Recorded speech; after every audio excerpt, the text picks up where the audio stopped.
dishwasher's running to serve me, I'll sit back and eat French toast.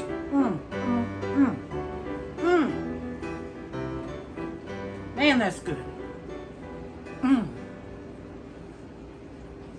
Hello, diligent homemakers. How are y'all today? I'm glad you're here. Welcome home.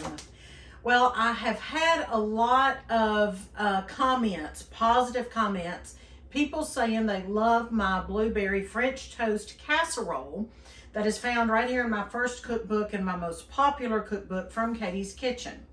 Now, that cookbook, of course, you know, if you have it, has 205 family favorite recipes, not to mention the tips and the tricks and the menus and advice and all that kind of thing that's in that cookbook. But one thing that I've received from y'all, I've heard you, and now I'm responding. You want you've asked for a basic French toast recipe. Miss Katie, how do I make French toast? Just basic, classic French toast. That's what we're going to talk about today. And I'm glad you're here because we're going to talk about different breads to use or not use. What's the recipe? How do we make classic French toast? You can stuff it. You can have it, use it for sandwiches if you wanted to. You can freeze it and then heat it up in the toaster as you want it, as you need it. It's a good convenience food to have in your freezer. So let's get busy making classic French toast. I'm glad you're here.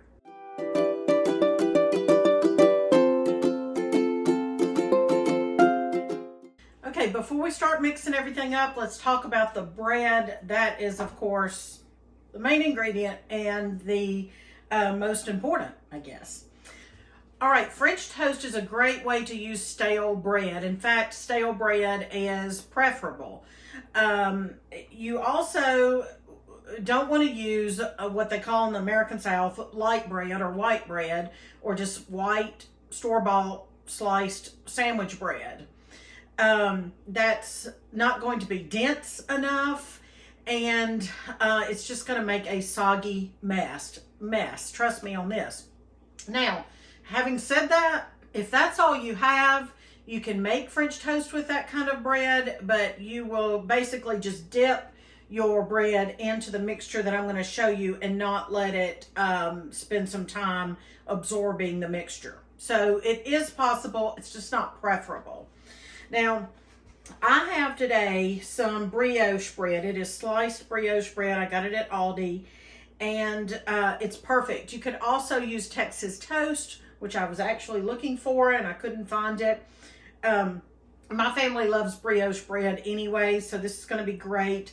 Also, Aldi, if you have an Aldi near you, or if you have this product in another store, Aldi sells the chocolate chip brioche bread, and oh my word, that makes the best French toast. So that's an option. Obviously, you can use French bread because this is French toast. And I'm going to show you that you can use this as well. This is probably the classic, obviously, to use. But you don't have to have French toast or French bread or Italian bread or anything like that.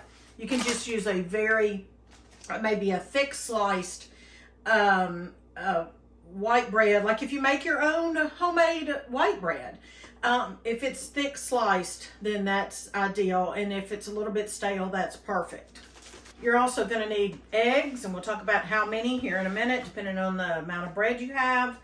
And you're going to need milk. So you could use just your regular whole milk, which is what I use, or evaporated milk if you wanted to use that, or your home canned milk, which I sometimes use as well. You want some vanilla flavoring, which is what this is. Homemade vanilla flavoring is what this is. And then cinnamon. Now, I'm going to go ahead and tell you at this point, I actually use a drop of cinnamon oil, essential oil, because that way the powdered cinnamon is not floating around in the mixture. But hey, you do what you want to do, and if you want to use the powdered cinnamon, that's absolutely fine if you're not okay with the essential oil. So that's fine. You can substitute orange juice for part of your milk, or probably even all of your milk, and you can use a non-dairy milk if you wanted to. I never have, but I'm sure it will work in this recipe because the bread's going to absorb that. All right, let's make our egg mixture. Now, I want you to keep in mind that this is more of a method than it is a recipe, because maybe you'll like more or less or no sugar or sweetener. Maybe you won't want to put in cinnamon, and but let's just jump in with the basic how-to. So for starters, I have beaten a dozen eggs. So I've got a dozen. My rule of thumb is pretty much 1 egg to 1 thick slice of bread. That's going to vary as well, but you can do this even if you're a new cook. So I'm going to make at least 12 pieces today. And if you don't have that many eaters in your home, these freeze just fine after they're cooked.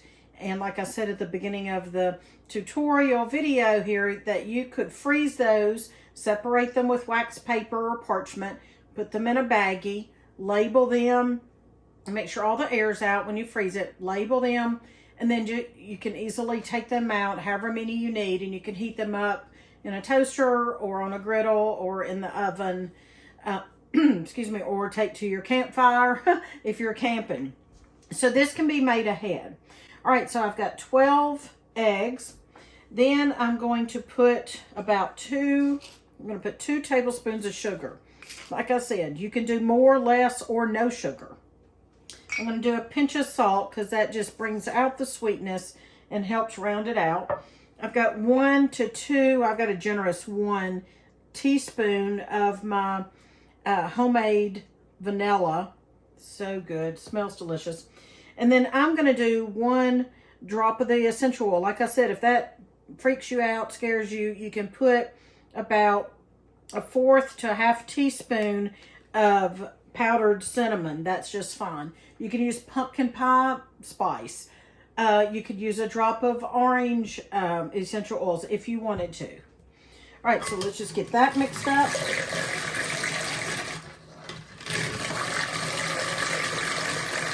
Now, it is essential to get everything mixed up or whisked very well, because it just is. You want all the egg broken down. When you dip your bread in it, you don't want a big glunk of the white part of the egg. I have 2 cups of milk. We're not going to use all that. We're probably going to use about 1/2 to 1 cup. All right, that is 1 cup. It was a little bit less. Okay, that is 1 cup.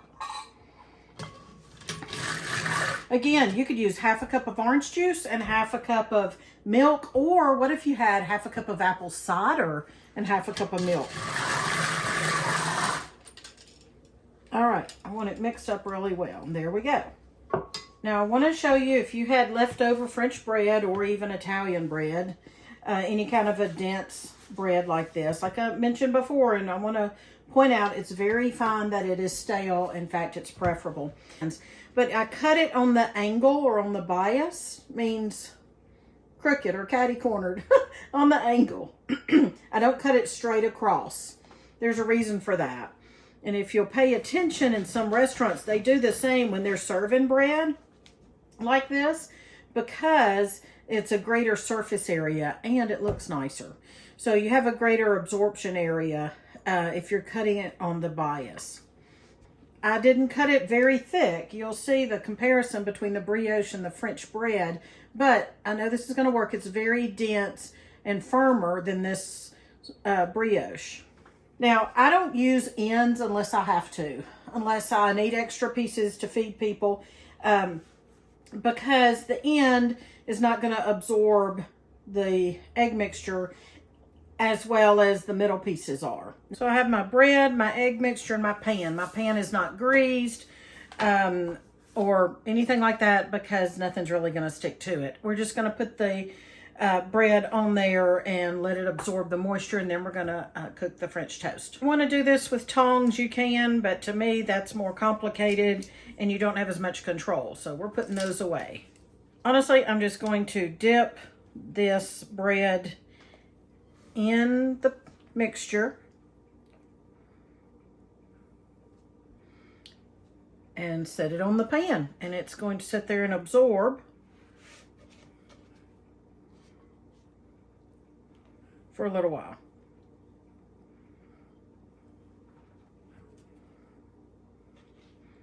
I'll hold this denser, firmer bread in the egg mixture a little bit longer than I would this brioche. I would not recommend pouring the mixture on the pan and then putting the bread on, because then you might end up with too much egg mixture. And you're going to have a soggy mess if you do that. Believe me. Ask me how I know. Through experience. All right. We're going to get all this dipped. Just dipping it, not leaving it down in there for a long period of time. Okay. I ended up using the whole loaf of brioche, and I ended up cutting some more of the French bread. So this is what I had left of the bread that I had. So really, that's why I said it's a method, not a recipe, because it's going to depend on the type of bread that you're using for this recipe. So I always encourage y'all to make notes on your recipes so you'll know for future use on any recipe. Make a note what you liked or what worked or what didn't, or what adjustments you'd like to make. These pieces do not have to sit here long. They don't have to sit here and absorb, because they're pretty much ready to cook. So they're just going to sit here long enough for me to get my skillet out. I would advise, don't let them sit here a long time, because you're going to have a mushy mess. You always heat up cast iron on low for about a minute. Then you move it up to a higher temperature, but you want to heat cast iron slowly. This is what I use to cook the French toast, my Lodge griddle. All right, I've got the griddle up to medium, and I'm going to turn it up to probably a couple of dots above medium. This is a gas stove, so that does make a difference. If you have electric, it cooks differently from gas. Whatever cooking oil or fat you want to use. Today I'm using avocado oil. You could use bacon grease. You could use tallow. But I would not recommend butter, because butter, the solids will burn, and you don't want to do that. You don't want to have burned French toast. So you need a turner here. And this is the largest one that I have in my kitchen. I used to have one of those big pancake turners, those big ones, and I couldn't stand that because I couldn't control it, so I got rid of it. I'm going to go ahead and put my cooking oil, my grease here, fat, whatever you choose to use. So I'm going to well coat my cast iron. If this were a skillet, I'd probably take the handle and move it around, but I'm actually going to brush it smoothly. You don't have to own a brush, but I don't want to pick it up and move it around since it's an entire griddle here. Some of you may have a griddle built in on your stove. Okay, now I actually don't use the same utensil for raw meat or raw protein or cooked protein. I know a lot of people do. I know chefs on TV do. I know people who grill do, but I don't. All right, I'm going to put it in upside down, just like that, so that my egg that was on the bottom, it can kind of go back down into the bread. So it's starting to sizzle on the bottom. So maybe I don't have my heat hot enough just yet, but I will tell you, you don't want it too hot. You want it a little bit lower than if you were cooking pancakes, because this is a very thick bread and you want it to cook all the way through. There we go. I think I'm good to go ahead and put these other pieces of the denser bread on here, the French bread. Now you can do this on an electric skillet or any kind of skillet you have on the stove eye. I wanted to show you, you can use tongs to turn it if you want, but you might run the risk of it sticking just a little bit if you don't use a spatula like that one. French toast does not want to be cooked quickly. I'd love to know in the comments if you like French toast, if you make it regularly, or you think you might start after you've learned how today.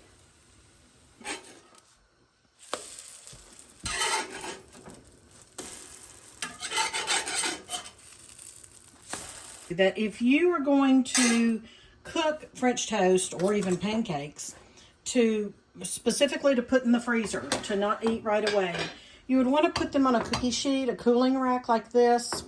It doesn't have to have a plate under it. That's just sitting there. But put them on that to let them cool, because if you're going to stack them, they're going to get soggy, and that's not what you want. So this is for the purposes of letting them cool to put in the freezer. So remember to just cook on medium heat, medium to medium high maybe. Don't rush it, or your inside of your French toast is going to be gooey and uncooked. Don't move it around once you set it on here. Let it cook, and then you flip it one time. Well, now that you know how, I hope you enjoy making French toast, classic French toast. Make sure you check the description box, the information under this video for things that might interest you. And I hope you will subscribe to Heritage Ways. So thanks for being here today. Here's French toast. I've got it for the kids so they can pull it out this weekend, have it whenever they want it. And you can too. Make sure you count your blessings, because you are loved. I'm Miss Katie with Heritage Ways.